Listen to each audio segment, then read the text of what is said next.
Assalamu alaikum students. Hope you all are fine and doing good. This is going to be your chemistry class. It's chapter number 8. Today we will discuss topic 8.1.1, that is about electropositive character. Electropositive character, as the name suggests, that we are talking about actually about metals. ठीक है, तो electropositive character जो metals के अंदर है वो ये suggest करता है that टेंडेंसी के किसी भी मेटल की वो टेंडेंसी, वो एबिलिटी जिस पे वो एक कोई भी आउटर मोस्ट कोई भी मेटल अपने आउटर मोस्ट शेल का इलेक्ट्रॉन लूज़ करे, राइट। सो अगर मैं इसको डिफाइन करूँ इलेक्ट्रोपॉजिटिव करेक्टर को, तो मैं ऐसे लिख सकती हूँ that metals have the tendency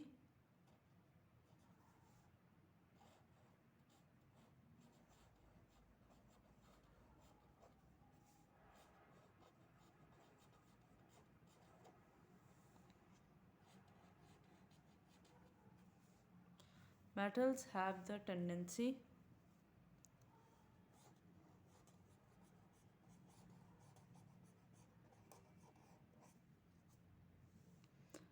to lose their valence electron। ठीक है, it could be one electron और it could be more than one, right. ये जो प्रॉपर्टी होती है मेटल्स की, इसको हम क्या नाम देते हैं? This property of metal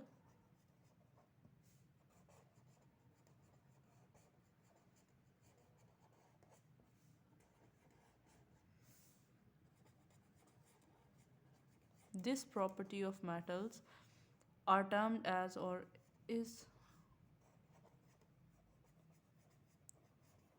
termed as electropositivity, या फिर एक और हम नाम देते हैं electropositive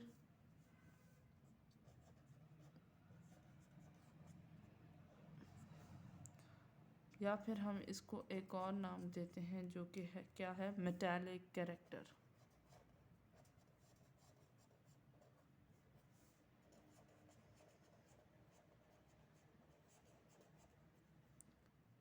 ठीक है जी स्टूडेंट्स, अभी हमने क्या पढ़ा, इसकी डेफिनेशन पढ़ी that metals have a tendency to lose their valence electron. इस प्रॉपर्टी को, इस टेंडेंसी को, इस एबिलिटी को हम क्या कहते हैं? मेटल्स की इस एबिलिटी को हम इलेक्ट्रोपॉजिटिव कैरेक्टर कहते हैं, या फिर इलेक्ट्रोपॉजिटिविटी बोलते हैं, या फिर इसका एक और नाम है दैट इज़ मेटालिक कैरेक्टर। कोई भी मेटल जितना जल्दी अपना इलेक्ट्रॉन लूज़ करेगी, मतलब कोई भी मेटल जितना जल्दी अपना जो आउटर मोस्ट शेल का इलेक्ट्रॉन है, वन और more than one electron lose करने की एबिलिटी रखती है, जितना आसानी से इतना ही वो उसके अंदर इलेक्ट्रोपॉजिटिव करेक्टर या फिर मेटालिक करेक्टर ज़्यादा होता है, राइट। सो हम इसकी डिपेंडेंस हम ये देख सकते हैं that electropositive character depend upon the its tendency to lose electron। so आप इसको as it is ये लिख सकते हैं the more, नोट बना के लिख सकते हैं यहाँ पे, राइट। the more easily, जितना आसानी से कोई भी मेटल क्या करेगी, इलेक्ट्रॉन को लूज करेगी,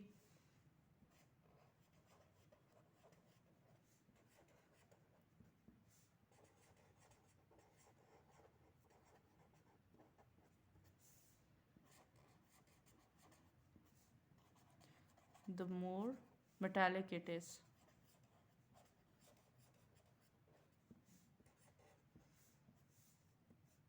या फिर मेटालिक की जगह आप इलेक्ट्रोपॉजिटिव भी लिख सकते हैं, right. It's up to you. Number of electron जितने लूज करता है कोई भी मेटल एटम, वो इसकी क्या कहलाती हैं? वैलेंसी कहलाती हैं, ठीक है। सेकंड पॉइंट, वैलेंसी अगर यहाँ पे अगर मेटल की देखी जाए तो इसको आप एग्जाम्पलीफाई सबसे पहले इस तरह कर सकते हैं। ओके, पहले इसका पॉइंट लिख लें, number of electron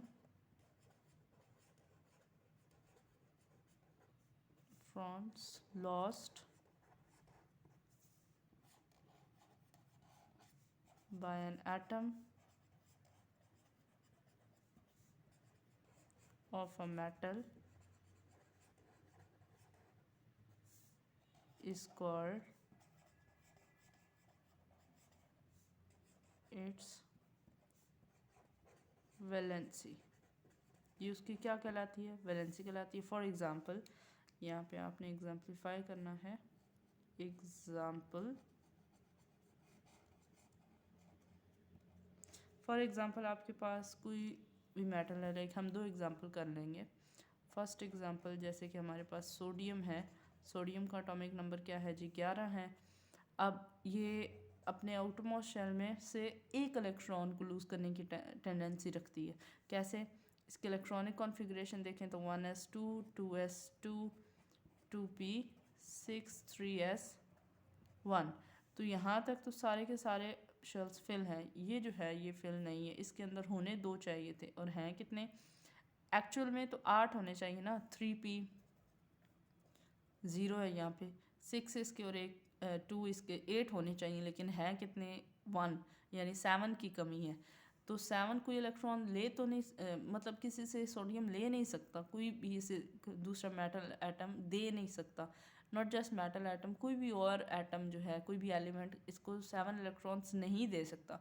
so it will prefer to lose its this outermost valence electron, so it will be converted into Na positive ion. क्योंकि जब भी कोई एटम इलेक्ट्रॉन को लूज़ करता है उसके ऊपर प्लस चार्ज आता है और जितने इलेक्ट्रॉन लूज़ करते हुए इतना साथ नंबर आ जाता है, +1 इलेक्ट्रॉन। सो ये जो है ये +1, ये सोडियम की क्या हो गई? वैलेंसी हो गई, क्योंकि इसने एक इलेक्ट्रॉन लूज़ किया। फॉर एग्जांपल अगर सेकेंड एग्जांपल हम देखें मैग्नीशियम की, मैग्नीशियम हैज़ एटॉमिक नंबर 12। समझाने के लिए लाइक ओके, पहले मैं इसकी इलेक्ट्रॉनिक कॉन्फ़िगरेशन लिख लेती हूँ। 1s2 2s2 2p6 3s2। अब 3p 0, क्योंकि ये खाली है। अब 6 इलेक्ट्रॉन किसी से लेना मुश्किल है, कोई नहीं देगा। सो मैग्नीशियम क्या प्रेफर करेगा कि अपने ये आउटर मोस्ट वैलेंस जो 2 इलेक्ट्रॉन है 3s ऑर्बिटल में, वो उनको लूज़ कर दे। तो ये 2 इलेक्ट्रॉन अपने लूज़ कर देंगे। मैग्नीशियम लूज़ किए तो प्लस चार्ज, और जितने इलेक्ट्रॉन लूज़ किए तो उतना ऊपर नंबर आ जाएगा। सो मैग्नीशियम की वैलेंसी क्या होगी? +2। सो इसी तरह एक और अगर एग्जांपल आपकी बुक के हवाले से देखी जाए तो जिंक है हमारे पास, ठीक है जी। जिंक की जो वैलेंसी है यहाँ पे हमें बताई गई है कि ये 2 इलेक्ट्रॉन को लूज़ करता है, ठीक है जी। और इसके ऊपर क्या चार्ज आता है? +2, 2 प्लस और +2, ठीक है जी। ये हो गई हमारे पास मेटालिक कैरेक्टर की डेफिनेशन। इसके 2 की पॉइंट्स आ गए और एग्जांपल से हमने इसकी वैलेंसी को जस्टिफाई कर लिया। अब आते हैं हमारे पास ट्रेंड्स। ट्रेंड इलेक्ट्रोपॉजिटिविटी की या फिर मेटालिक कैरेक्टर जिसको हम कहते हैं, उसकी ट्रेंड अलोंग ग्रुप और अलोंग पीरियड। अलोंग ग्रुप और अलोंग पीरियड इसकी ट्रेंड की अगर बात करें ना, तो ये डिपेंड करता है अपने साइजेस पे, राइट। यहाँ पे अगर हम ट्रेंड की बात करें तो ट्रेंड अलोंग ग्रुप है सबसे पहले हमारे पास। मेटालिक कैरेक्टर का अलोंग ग्रुप हम अगर देखें तो सबसे पहले हमें ये पता होना चाहिए कि अलोंग द ग्रुप क्या चीज़ इंक्रीज या डिक्रीज़ होती है। अलोंग द ग्रुप देखें like from top to bottom, ठीक है, top to bottom. Top to bottom like कुछ एग्जांपल हम ले लेते हैं, जैसे कि लिथियम, सोडियम, पोटाशियम के, rubidium, caesium and francium, right. तो इनके एग्जांपल अगर देखें from top to bottom, lithium का साइज़ छोटा है, फिर सोडियम उससे साइज़ में बड़ा है, then potassium is greater in size than sodium, then rubidium is much greater in size than rest of others. तो इनके साइजेस क्या हो रहे हैं? बढ़ रहे हैं। सो जैसे साइजेस बढ़ रहे हैं तो इलेक्ट्रोपॉजिटिव कैरेक्टर जो है वो इंक्रीज़ हो रहा है, आसानी से इलेक्ट्रॉन लूज़ हो जाते हैं, ठीक है। इलेक्ट्रॉन्स को निकालने में या फिर उसको लूज़ करने में इतनी ज़्यादा एनर्जी यूटिलाइज नहीं होती। सो इलेक्ट्रोपॉजिटिव कैरेक्टर जो है इंक्रीज़ करता है from top to bottom, top to bottom क्या है, एटॉमिक साइज इंक्रीज कर रहे हैं। सो इसी वजह से इलेक्ट्रोपॉजिटिव करेक्टर भी क्या हो रहा है, या फिर मेटालिक करेक्टर जिसे हम बोलते हैं, metallic character, it is also increasing, right, because atom का साइज इंक्रीज हो रहा है। फॉर एग्जाम्पल में आप इसकी ये एग्जाम्पल कोट कर सकते हैं जिस तरह मैंने आपको पहले बताई, lithium, sodium, potassium, rubidium, caesium and francium की, राइट। नेक्स्ट है हमारे पास ट्रेंड अलोंग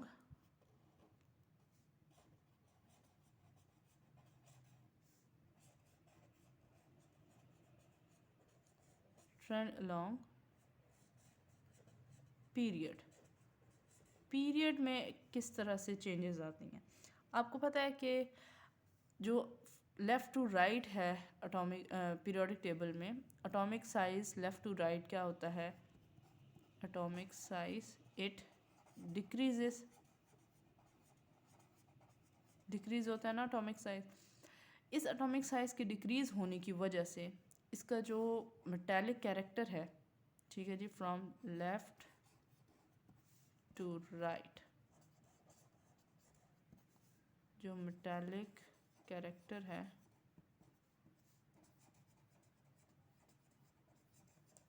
ज़ाहिर सी बात है जब साइज़ छोटा होता जाएगा तो इजीली इलेक्ट्रॉन को नहीं निकाला जा सकता, ना ही कोई भी एटम आसानी से इलेक्ट्रॉन लूज़ करेगा, just because of affective nuclear charge. जब साइज़ डिक्रीज़ होगा, साइज़ छोटा होगा, तो अफेक्टिव न्यूक्लियर चार्ज जो है यानी EAF, affective electron affective nuclear charge, तो इसकी जो वैल्यू होगी वो भी ज़्यादा होगी,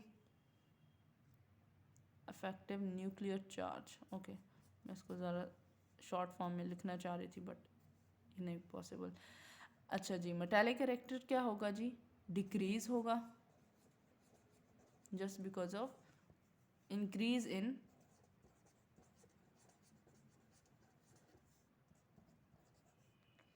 न्यूक्लियर चार्ज।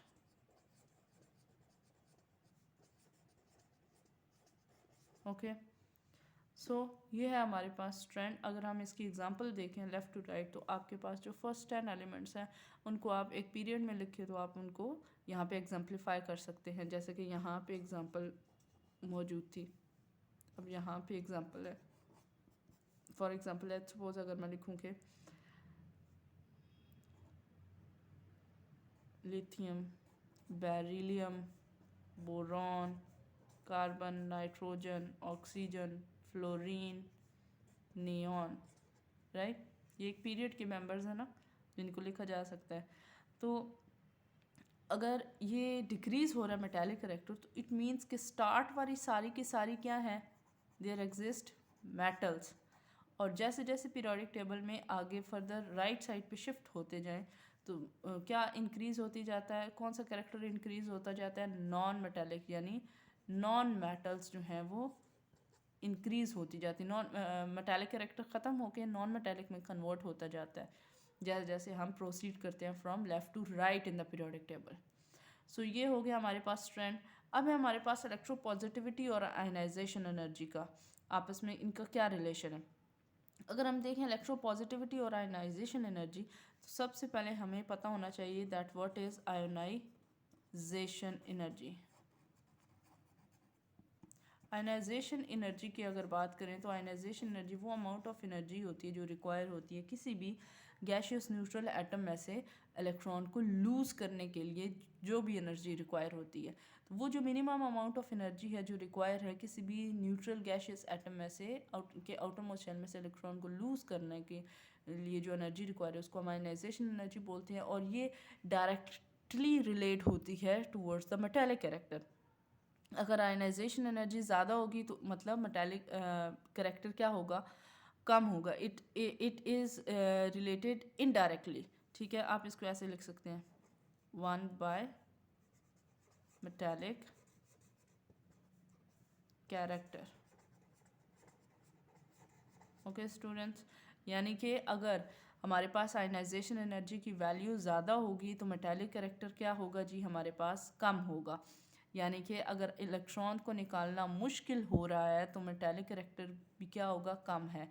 अगर आयनाइजेशन एनर्जी की वैल्यू कम है, यानी किसी भी एटम के आउटर मोशन में से इलेक्ट्रॉन को निकालना आसान है, कम अमाउंट ऑफ एनर्जी रिक्वायर है, तो मतलब वो अच्छा मेटल है, उसका मेटालिक करैक्टर ज़्यादा है। ठीक है जी, आप इसको अपने पॉइंट्स में लिख सकते हैं, जैसे कि आपके बुक के पेज नंबर 140 पे मौजूद है। इलेक्ट्रोपॉजिटिव करैक्टर डिपेंड करता है अपनी आयनाइजेशन एनर्जी पे, जो फिर डिपेंड करता है अपने साइज पे और न्यूक्लियर चार्ज पे एटम के, यानी कि किस किस पे डिपेंडेंस है, साइज और न्यूक्लियर चार्ज। किसी भी एटम के साइज और न्यूक्लियर चार्ज पे डिपेंड करता है। स्मॉल साइज होगा, लेट्स सपोज अगर हम देखें स्मॉल साइज है, स्मॉल साइज एटम जो है उसका हाई न्यूक्लियर चार्ज होता है, उसकी आयनाइजेशन एनर्जी की वैल्यू भी ज़्यादा होती है। तो अगर आयनाइजेशन एनर्जी की वैल्यू ज़्यादा होगी, जैसे मैंने आपको पहले बताया, तो इसका मेटालिक करैक्टर लो होगा। अगर किसी एटम का साइज़ कम है, लेट्स सपोज मैं आपको इसका ट्रेंड बता देती हूँ, जैसे कि हमने ऊपर ये डिस्कस किया कि अगर टॉप टू बॉटम जाएँ तो साइज़ क्या होते हैं, साइजेस गेट इंक्रीज होते हैं, और लेफ़्ट टू राइट क्या होते हैं, साइजेस क्या होते हैं जी, डिक्रीज होते हैं। ठीक है जी, सो अगर टॉप टू बॉटम देखें साइज इंक्रीज हो रहा है, मतलब आयनाइजेशन एनर्जी की वैल्यू क्या हो रही है, डिक्रीज हो रही है। तो मेटालिक करैक्टर क्या हो रहा है, मेटालिक करैक्टर इंक्रीज हो रहा है, राइट। अब देखें इन्वर्सली प्रोपोर्शनल है ना, और लेफ़्ट टू राइट देखें तो साइज क्या हो रहे हैं, दे आर डिक्रीजिंग, और आयनाइजेशन एनर्जी की वैल्यू क्या हो रही है, ज़्यादा हो रही है, राइट। और आयनाइजेशन एनर्जी की वैल्यू अगर ज़्यादा हो रही है तो मतलब मेटालिक करैक्टर यानी कि इलेक्ट्रॉन को निकालना क्या हो रहा है, मुश्किल हो रहा है, तभी एनर्जी ज़्यादा लग रही है ना। तो जो मेटालिक करैक्टर है वो क्या है हमारे पास, वो कम है। ठीक है, आयनाइजेशन एनर्जी की वैल्यू अगर ज़्यादा हो रही है तो मेटालिक करैक्टर क्या है, कम है, अच्छा मेटल नहीं है, आसानी से इलेक्ट्रॉन नहीं निकल रहे, राइट। सो इस तरह का इनका रिलेशनशिप है। आप इसका कंपैरिजन अगर देखें, यहाँ पे एक शॉर्ट क्वेश्चन आता है कि सेकंड आयनाइजेशन एनर्जी वैल्यू जो होती है मैग्नीशियम की, वो क्यों ज़्यादा होती है फर्स्ट आयनाइजेशन एनर्जी वैल्यू से, वो मैं आपको अभी एक्सप्लेन कर देती हूँ। देखें कि हमारे पास क्या है जी, हमारे पास मैग्नीशियम है। अगर मैग्नीशियम एटम है जी, इसका मैं एटॉमिक स्ट्रक्चर ड्रा करूँ, यहाँ पे न्यूक्लियस है, यहाँ पे फर्स्ट शेल है, देन सेकेंड, 1 2 3 4 5 6 7 8, राइट। और यहाँ पे क्या है जी, 1 और 2। अब पहले एनर्जी, फर्स्ट आयनाइजेशन एनर्जी, या फिर इसको आयनाइजेशन पोटेंशियल भी कहते हैं, आईपी, अगर हम एनर्जी लगाएंगे तो पहला इलेक्ट्रॉन अगर जैसे तैसे करके अगर निकल भी जाता है, अगर निकल जाता है तो देखें नंबर ऑफ प्रोटॉन्स क्या है, पहले इलेक्ट्रॉन्स के बराबर है, नंबर ऑफ प्रोटॉन्स क्या है, 12 है। न्यूट्रल एटम में तो बराबर होते हैं ना, और नंबर ऑफ इलेक्ट्रॉन्स भी क्या है, 12 है। अब अगर एक इलेक्ट्रॉन निकल जाता है तो इलेक्ट्रॉन की तादाद क्या रह गई है, 12 से कम होके 11 रह गई है, लेकिन नंबर ऑफ प्रोटॉन्स तो ज़्यादा है ना। तो न्यूक्लियस क्या करेगा, ज़्यादा ताकत लगा के ज़्यादा इसकी अट्रैक्शन होगी towards the outermost valence shell. तो एक तो इलेक्ट्रॉन चले निकल गया, ठीक है, आउट हो गया, बट ये जो इलेक्ट्रॉन रह गया है, या फिर ये जो आउटर मोस्ट वैलेंस शेल है, उसको उसके ऊपर ज़्यादा इसकी नज़र होगी, ज़्यादा मतलब इसको फोर्स से अपनी तरफ कॉन्ट्रैक्ट करके रखेगा, अट्रैक्ट करके रखेगा। तो more amount of energy will be required to remove the second electron from the mono electropositive atom, यानी कि जो फर्स्ट जो हमने इसका निकाला है इलेक्ट्रॉन एनर्जी देके, इसकी जो फर्स्ट आयनाइजेशन पोटेंशियल होगी वो उसकी वैल्यू होगी तो ज़्यादा, लेकिन कम होगी एज़ कंपेयर टू जो ऑलरेडी, अगर मोनो पॉजिटिव एटम से हम उसका सेकेंड इलेक्ट्रॉन अगर निकालेंगे तो उसकी वैल्यू क्या होगी, इसकी value would be much greater than the previous one. So ये जो आपके पास क्वेश्चन एक आता है शॉर्ट, मज़ीद आपके बुक पे एक टेबल गिवन है, उसको आप एक दफ़ा गो थ्रू कर लीजिएगा, सो दैट कोई वैल्यू अगर हो आपकी लाइक MCQs में अगर पूछ जाए तो आपको पता होनी चाहिए। जिस तरह lithium, sodium, potassium, rubidium, caesium की वैल्यूज़ गिवन है और टेबल है आपके पास। टेबल का नंबर मैं बता देती हूँ, 8.1 टेबल है, उसको गो थ्रू कर लें सो दैट आपके पास कोई वैल्यू रह ना जाए। मज़ीद जो ज़्यादा बातें थी वो मैंने आपको एक्सप्लेन कर दी हैं very deeply. So thank you so much students, take care, अल्लाह हाफिज़।